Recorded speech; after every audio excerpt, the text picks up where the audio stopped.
जज साहबा, मैं हर हाल में अपने शौहर से अलहदगी और खुला चाहती हूँ। इसके अलावा मुझे कुछ और नहीं कहना।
तुमने बिल्कुल परेशान नहीं होना, तुम्हारा केस बहुत स्ट्रांग है।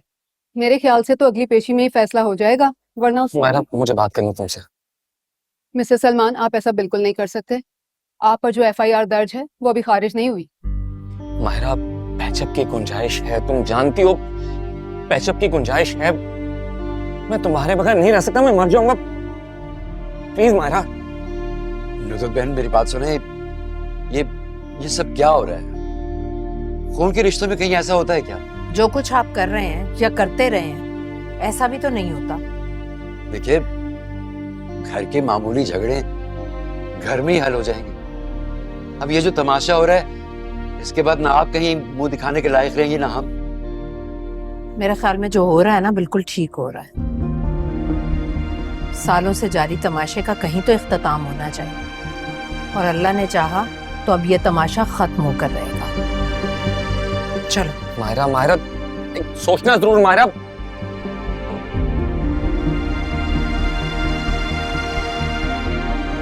हाँ ठीक है, उसका डायपर चेंज कर दिया था। ठीक है, नहीं बस मैं और अम्मी यहाँ से निकल रहे हैं। हाँ हाँ, बस आ रहे हैं जल्दी। ओके। मेरी दादी की जान तो सूली पे लटकी हुई होगी कि आज पता नहीं अदालत में क्या फैसला होगा। जी अम्मी। तुम ठीक हो ना? ठीक होना शुरू हो। चलिए, देर उठ के आ जाए।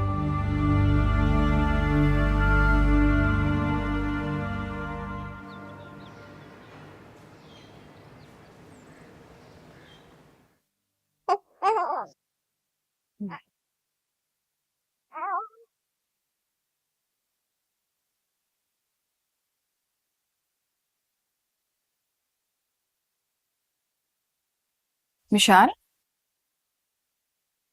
क्या हुआ है? तुम परेशान हो? नहीं, तुम कब आए? सभी आई हूँ थोड़ी देर पहले। क्या हुआ अदालत में? इसके बारे में बात नहीं करनी, वैसे ही मेरे सर में दर्द हो रहा है बहुत।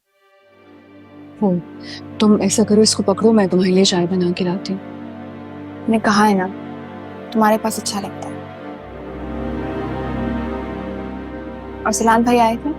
नहीं, कह रहे थे ऑफिस से घर जाते हैं। ठीक है। मायरा, को लगता है कि मुझे अरसलान को ये बात नहीं बतानी चाहिए। कौन सी बात? यही कि उनके ऊपर गोली उनके किसी दुश्मन ने नहीं, उनके सगे भाई ने चलाई थी। और पप्पू ऐसा क्यों कह रही है? अरसलान भाई को क्यों ना बताएं हम ये बात? पप्पू को लगता है कि ये पता चलने से दोनों भाइयों के दिल हमेशा के लिए एक दूसरे से खराब हो जाएंगे,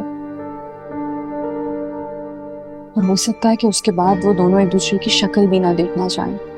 तो मत देखे मैं दूसरे की शक्ल, वो उनकी मर्जी है। विशाल, तुम मेरी बात सुनो। तुम अरसलान भाई से कभी भी कुछ भी नहीं छुपाओ, तुम उन्हें सब सच सच बताओगी।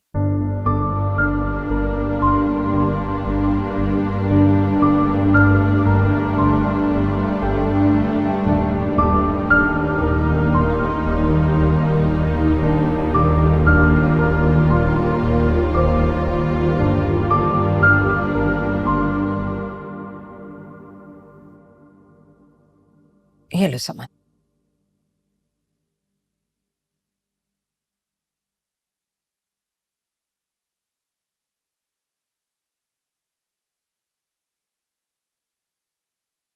भाभी, मुझे ना शर्मिंदगी हो रही है, शर्म आ रही है। आप भी क्या सोचती होंगी कि मेरी बेटियां पहले ही घर आके बैठी हैं, ऊपर से ये नंद भी आके बैठ गई। नहीं नहीं समन, मैं ऐसा कुछ भी नहीं सोच रही। अपने घर में औरत रूखी सूखी खाए या कड़वी का सैली सुने, जैसे भी रहे, लेकिन उसका अपना घर होता है। लेकिन समन, ये भी तुम्हारा अपना घर है। नुद्रित जी, मुझे तुमसे एक बात कहनी है। जी अम्मा, कहिए। देखो, मैं अपनी बेटी को अब शकील के घर दोबारा भेजना नहीं चाहती। अगर तुम इजाजत दे दो तो ये यहाँ रह ले, तुम्हारे घर में।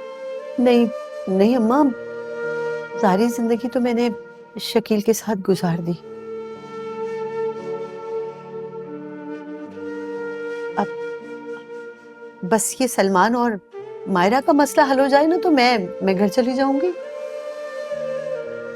देखो नुद्रत, मुझे तुमसे फौरन जवाब नहीं चाहिए। नुद्रत, सोच लो, सोचकर जवाब दे देना मुझे। जैसे तुम अपनी बेटी के साथ खड़ी हो गई हो ना, ऐसे ही मैं भी अपनी बेटी के साथ खड़ा होना चाहती हूँ। अम्मा, मैं इस उम्र में शकील से तलाक तो नहीं ले सकती ना। नहीं तो मैं ये कब कह रही हूँ, लेकिन तुम अलग तो रह सकती हो ना, यहाँ मेरे साथ। अगर नुदरत इजाजत दे दे तो।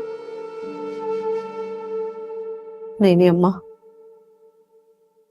अम्मा, सारी जिंदगी तो मैंने उस शख्स के साथ गुजार दी ना। जो थोड़ी बहुत रह गई है वो भी गुजर ही जाएगी। मेरी जवान बेटी उस घर में है, उसको सलमान और शकील के आसरे पे नहीं छोड़ूंगी मैं जल्दी यहाँ से चली जाऊंगी भाभी।